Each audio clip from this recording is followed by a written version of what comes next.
ভোটের প্রস্তুতি কেমন চলছে? বিরাট বড় একটা চাপ নিয়ে শুরু করছেন, শূন্য সরাতে হবে। সবসময় তাই হয়, নির্বাচন মানেই চাপ। আচ্ছা, যাদের অনেক আসন আছে তাদের কি চাপ কম আছে মনে হচ্ছে তোমার? যারা চপ ভাজতে বলেছিল তাদেরও চাপ আছে, যারা পকোড়া ভাজতে বলেছিল তাদেরও চাপ আছে। শূন্যের চাপটা কি বেশি? মোহাম্মদ সেলিমকে জিজ্ঞাসা করা হলো সিপিআইএম যে বিগত নির্বাচনগুলোতে শূন্য পেয়েছে তার ফলে যে চাপ সেটা কি বেশি? দেখুন উনি কি বুদ্ধিমত্তার সঙ্গে পুরো প্রশ্নটাকে অন্যদিকে ঘুরিয়ে দিয়ে উত্তর দিচ্ছেন।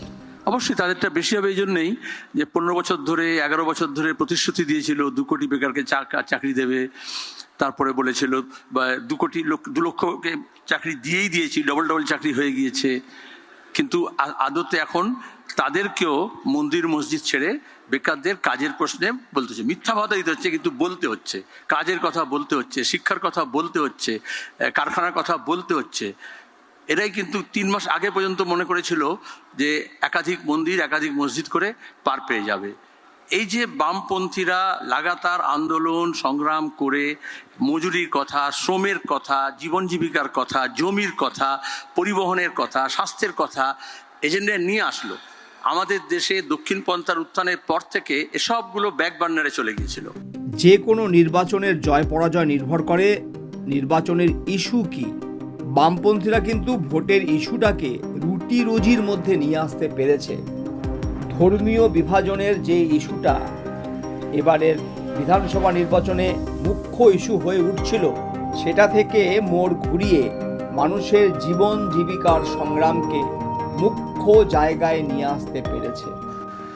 এই দিল্লি নির্বাচনের সময় বিজেপি বলেছিল যে 500 করে সিলিন্ডার করে দেবে, আর দিওয়ালিতে হোলিতে ফ্রি সিলিন্ডার দিয়ে দেবে।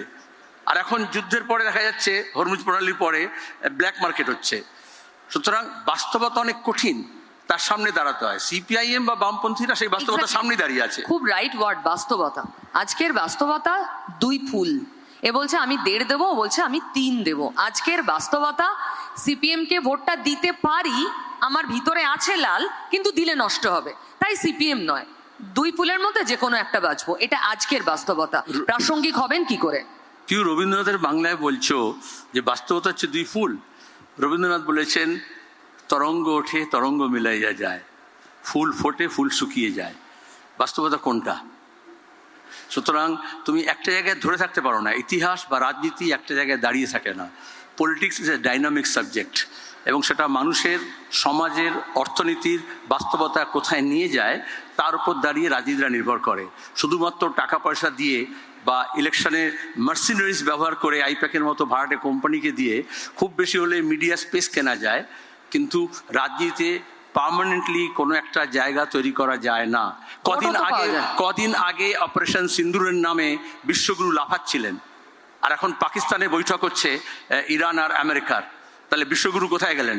আমাদের একটা রিজিনাল পাওয়ারও না আমরা, যারা আমরা গোটা বিশ্বে একটা পাওয়ার ছিলাম।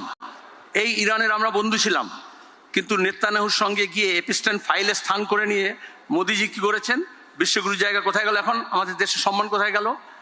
আমরা যুদ্ধের বিরুদ্ধে ছিলাম বলে তখন তুমিও চিৎকার করছিলে যে এরা সব হচ্ছে দেশদ্রোহী। ভুয়ো খবর ছড়িয়ে সাধারণ মানুষের মধ্যে যুদ্ধ জিগির তৈরি করা সেই রাত ভারতীয় মিডিয়ার সেই আস্ফালন কোনোদিনও ভোলার নয়। তাহলে এখানে দাঁড়িয়ে শান্তির প্রশ্ন এবং যুদ্ধের প্রশ্ন, এখানে বাস্তবতা কোনটাকে মেনে নেবে তুমি? তোমার কাছে 1 বছর আগে যুদ্ধটা বাস্তবতা ছিল, আর এখন এই মুহূর্তে হচ্ছে শান্তিটাই বাস্তবতা। আপনি দায়িত্বে আসার পরে আমরা দেখেছি তরুণরা ঝাঁপিয়েছে, অনেক বেশি ঝাঁঝ বেড়েছে। মাঝখানে যেমন একেবারেই নিস্তরঙ্গ হয়ে গিয়েছিল পুষ্করিণী, এখন সেখানে ঢেউ দেখা যায়। ভোটের বাক্সে কিচ্ছু কাজ করে না। করে, কিন্তু ভোটটা দেখছো না, একটা ভোটার লিস্ট করতে গিয়ে ইলেকশন কমিশনের কি নাকানিচে অনেক অবস্থা। ভোটের প্রক্রিয়া শুরু হতো ভোটার লিস্ট থেকে, তো আগে তো ভোটার লিস্ট তৈরি হতো। 52 সালে প্রথম সাধারণ নির্বাচন হয়েছে, সুকুমার সেন হচ্ছেন চিফ ইলেকশন কমিশনার ছিলেন, এবং সেখানে কিছুই ছিল না, এই কম্পিউটার কোনো ব্যাপার ছিল না, তাও তো ভোটার লিস্ট তৈরি হয়েছিল। আজকে দাঁড়িয়ে এমন ভোটার লিস্ট হচ্ছে, একটু আগে বিপ্লব দেব যদি পশ্চিমবঙ্গে জন্মাতেন তাহলে এসআইআরে কিন্তু বাংলাদেশে প্রমাণিত হতেন। তিনি যদি আসামে থাকতেন তাহলে কিন্তু তিনি হিমন্ত বিশ্ব শর্মার কাছে বিদেশি ঘুষপেটিয়া হতেন। নেহাত ত্রিপুরায় ছিলেন বলে বেঁচে গেছেন। তো তো এখানে দাঁড়িয়ে একটা ভোটার লিস্ট শুদ্ধভাবে করতে পারে না, সে নিরপেক্ষভাবে ভোট করবে। মহারাষ্ট্রে, হরিয়ানায়, দিল্লিতে আমরা নির্বাচন দেখেছি, আমাদের রাজ্যে পঞ্চায়েত নির্বাচন দেখেছি, পুর নির্বাচন দেখেছি, কোঅপারেটিভ নির্বাচন দেখেছি, ছাত্র সংসদের নির্বাচন দেখেছি। ভোট কিভাবে লুট হয় লোকে জানে না। আর এইবারে যেহেতু আমরা বলেছি ভোট লুট করা যাবে না, এবং তার জন্য দেখবে কত ত্রাই হচ্ছে। মানুষের মতটা তো ভোটে ব্যক্ত করতে হবে। পঞ্চায়েত নির্বাচনে ব্যালট চিবিয়ে খেয়েছিল গণনা কেন্দ্রে, শুধুমাত্র রিগিং হয় আর ছাপ্পা মারে, তাই 3টে টার্ম তৃণমূল থেকে গেল।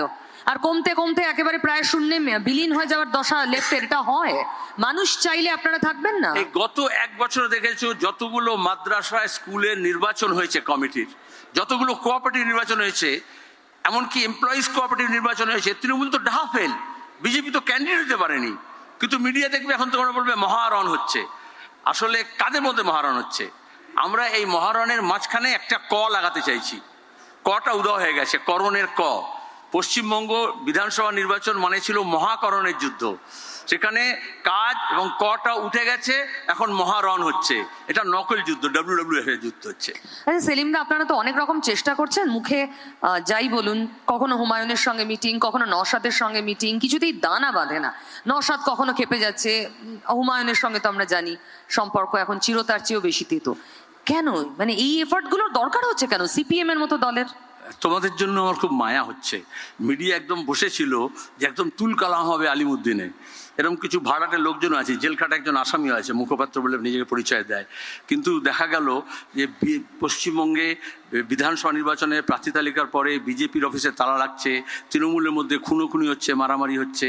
কিন্তু শুধু বাম ফ্রন্ট নয়, বাম ফ্রন্টের বাইরে সিপিএম এর লিবারেশন, তারপরে ISF, তারপরে আরও সামাজিক সংস্থাগুলো, এমনকি যারা নদী নিয়ে কাজ করে, পরিবেশ নিয়ে কাজ করে, সামাজিক ন্যায়ের কাজ করে, আদিবাসী নিয়ে কাজ করে, তাদের সবাইকে নিয়ে আমরা একসঙ্গে চেষ্টা করছি। আর কে কার সঙ্গে কথা বললো সেটা নিয়ে তোমরা আজকাল নজর দাও, এদিকে শূন্যের কথা বলছো। তাহলে আমরা আসলে এই নির্বাচনের আগে 70,000 বৈঠক করেছি, পাড়ায় প্রায় গিয়ে লোকেদের সঙ্গে কথা বলেছি, সেসব খবর তোমরা পাও না। এবং আমাদের যে ম্যানিফেস্টো তৈরি হয়েছে সেটা হচ্ছে মানুষের ইচ্ছা শক্তি। সেখানে যে মানুষ চাইছে পশ্চিমবঙ্গকে বাঁচানোর জন্য কি দরকার, বন্ধ স্কুলকে কিভাবে চালানো হবে, স্মার্ট স্কুল কি করে হবে।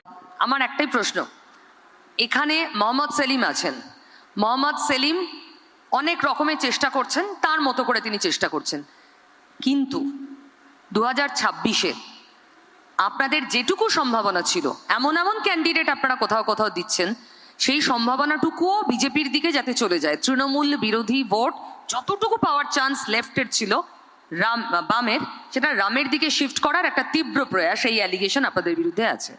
যার অন্যতম উদাহরণ রাসবিহারী। আপনারা CPIML ক্যান্ডিডেট দিয়েছেন, CPIML কেন দিলেন এই প্রশ্নটা অলরেডি ঘুরছে, যাতে বিজেপি যেটুকু আপনাদের পক্ষে আসার বিজেপি পেয়ে যায়। তোমাদের গবেষণা দপ্তর আছে নিশ্চয়ই তোমাদের চ্যানেলে, কিন্তু তারা গরু খোঁজে না গবেষণা করে আমি জানি না।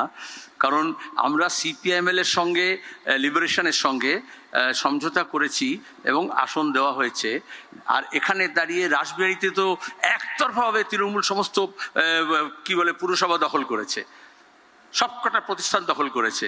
দক্ষিণ কলকাতা খাস গোটা রাজ্য পরিচালনা করে দক্ষিণ কলকাতা। আমাদের যে গ্রাফটা দক্ষিণমুখী হয়েছে সেটা মমতা ব্যানার্জির দক্ষিণ কলকাতা থেকে লোকসভা জেতার পর থেকে সেটা শুরু হয়েছে।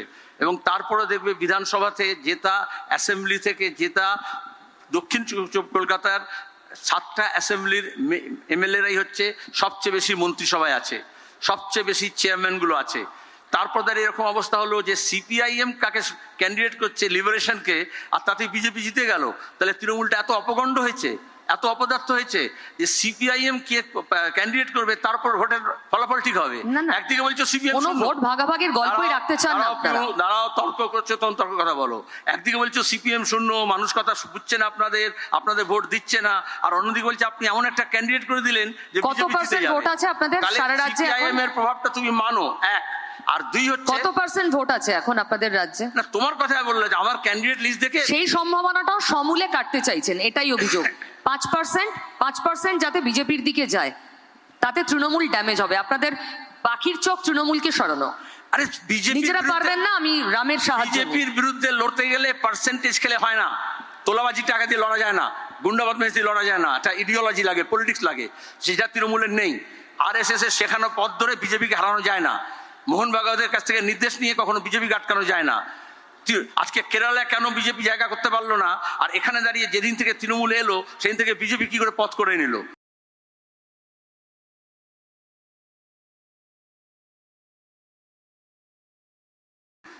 এবং কারা তারা? একটু আগে তুমি যাদের সঙ্গে কথা বলছিলে, এই যে অর্জুন সিংকে বাহুবলী বললে, সেই যে বাহুবলী হলো শুধু তৃণমূলের পথ ধরেই হলো।